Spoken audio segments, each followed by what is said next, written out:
오늘부터는 새로운 단원으로 시작됩니다. 3단원은 정치 과정과 참여와 관련된 내용인데요. 이번 시간에서는 정치 과정에 대한 이해와 시민의 정치 참여에 관한 내용을 수업을 진행을 하겠습니다. 정말 중요한 내용은 다음 주에 진행될 선거와 선거 제도에 관한 내용이 핵심이기 때문에요. 온라인 클래스를 통해서 간단하게 정리하겠습니다. 여러분은 이번 시간을 통해서 정치 과정의 의미와 정치 과정의 흐름을 파악할 수 있게 되고요. 정치 참여의 어떤 의의와 정치 참여의 어떤 유형, 중요성들에 대해서 배우게 됩니다. 핵심적인 용어는 투입과 산출, 그리고 환류, 그리고 정치 과정에 대해서 배우게 되고요. 정치적 효능감이라는 새로운 단어가 등장하게 됩니다.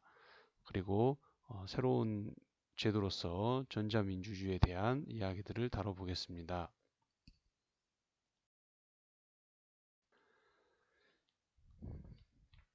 교과서 82페이지로 넘어가면 그 왼쪽 그림과 오른쪽 위의 그림이 나와 있습니다. 왼쪽에서는 공청회를 개최하는 이유에 대한 것들이 나와 있고요. 교과서 2페이지, 82페이지와 83페이지의 통틀어서는 정치 과정에 대한 사례를 통해서 정치 과정을 이해하는 그림이 나와 있습니다. 그렇게 어려운 내용은 없고요.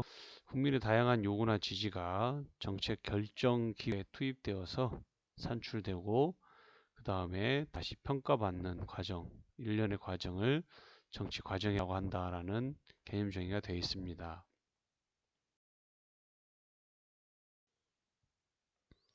지금 화면에 보이시는 것은 교과서 82쪽과 83쪽에 나와 있는 대체 공휴일 제도를 표를 단순하게 정리한 내용입니다. 이스턴의 정치과정 모형인데요. 다른 표현으로는 생산과정 모형이라고도 얘기를 합니다. 공장에서 물건을 만들어내는 과정을 정치과정에 이용한 건데요. 투입과 산출이라는 기본적인 과정이 있고 이 과정에 어떤 환류라는 어떤 평가의 과정이 개입이 됩니다.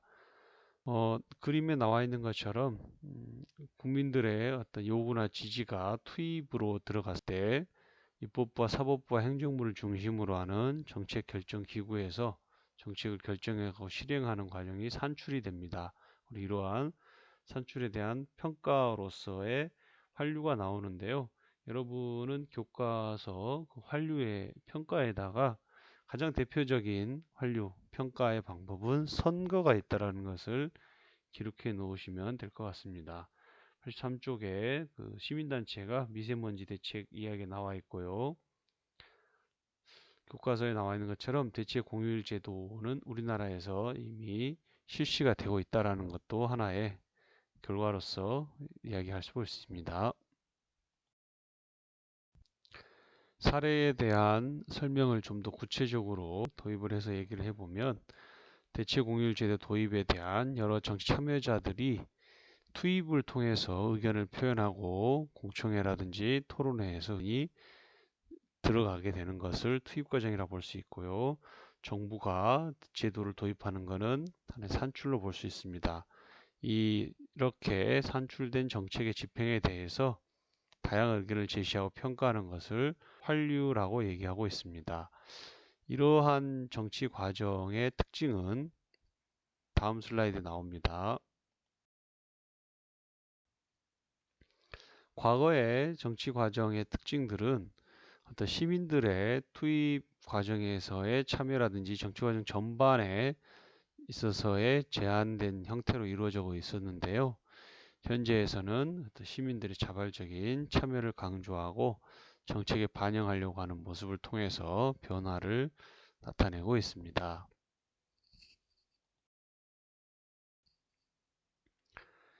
이러한 시민들의 정치 과정에 참여하는 모습을 우리가 정치 참여라는 단어로 새롭게 다음 단원에서 이야기해 보고 있는데요.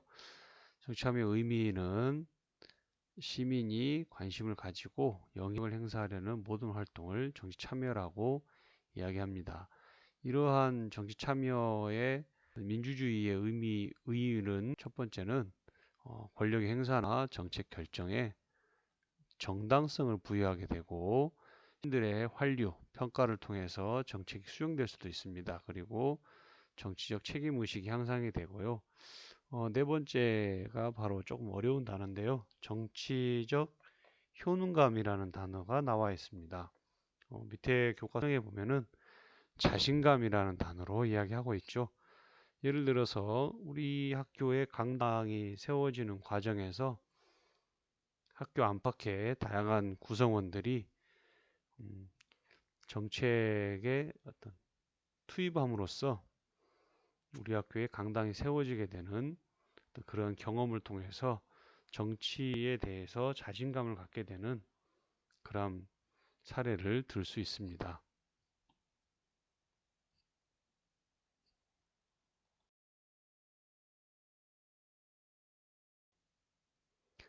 시민들의 정치 참여가 매우 중요하고 우리 학교 같은 경우는 특히 정치적 효능감을 느껴볼 수 있는 좋은 기회가 있었습니다. 이러한 정치 참여 유형은 크게 개인적인 참여와 어떤 집단적인 참여로 있고요.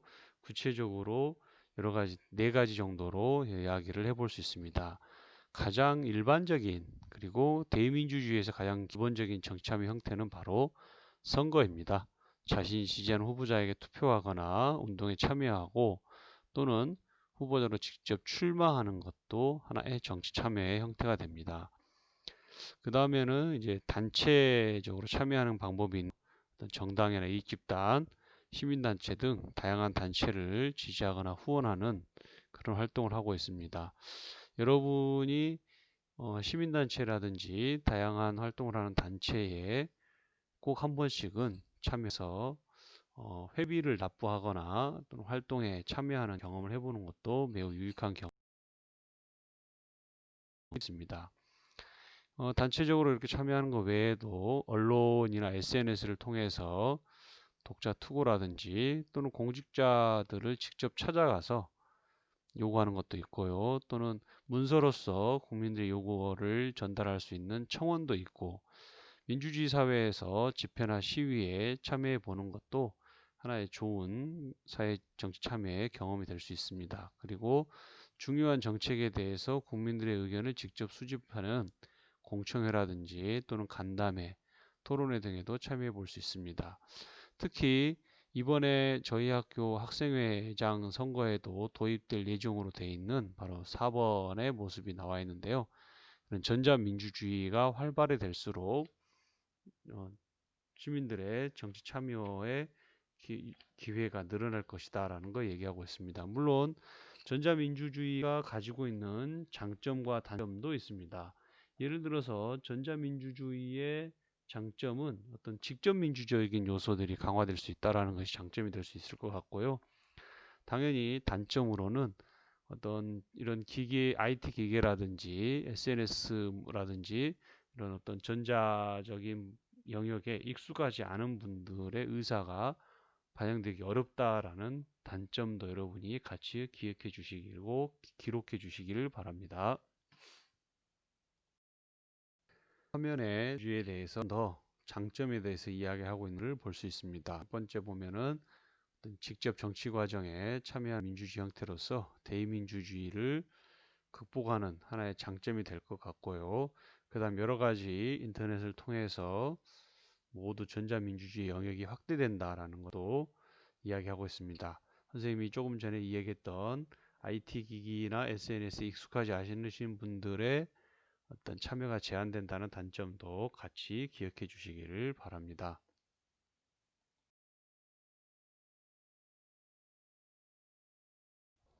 이런 시민들 참여의 의미와 유형, 참여 유형을 알아봤는데요.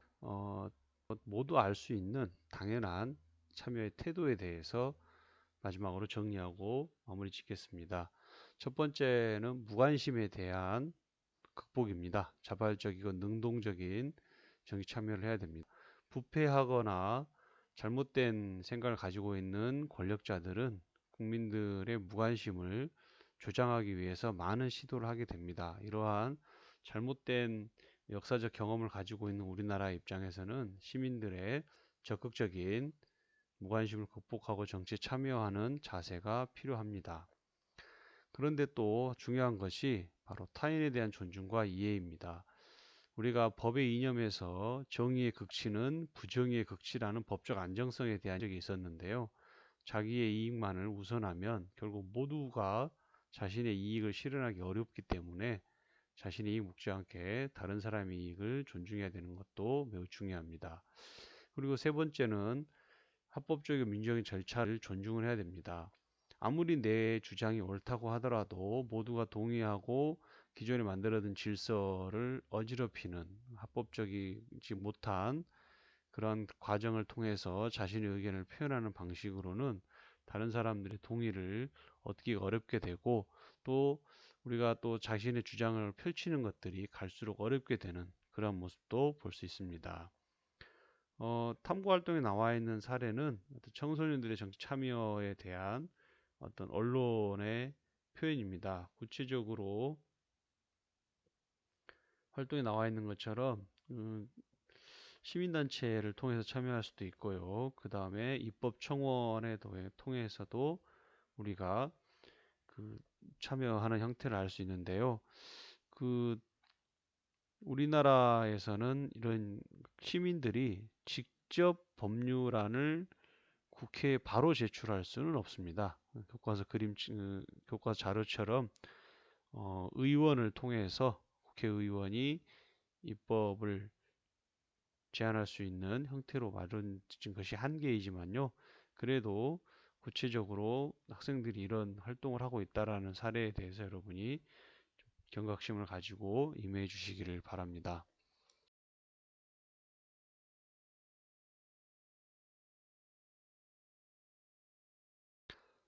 국민의 요구나 지지가 정책으로 변환되고 평가받는 일련의 과정을 우리는 정치 과정이라고 하고요. 다양한 정치 참여자들이 견해를 도출하는 것은 투입에 해당하는 것으로 우리가 알 수 있습니다. 교과서 87페이지 나와 있는 내용들도 그렇게 큰 어려움은 없고요. 여러분이 이번에 2단계 문제 1번에 보면 어떤 니은의 정책 결정이 빠르게 진행될 수 있다라고 되어 있습니다. 민주주의는 어떻게 보면은 효율성이란 단어하고는 조금 거리가 멀게 문제를 여러분이 해결을 하는 경우들이 종종 있습니다. 아무래도 다양한 의견을 반영하는 정치 과정이 이런 식으로 빠르게 진행된다라는 단어하고는 조금 어울리기 어렵다라는 것도 기억해 주시길 바랍니다. 수고하셨습니다.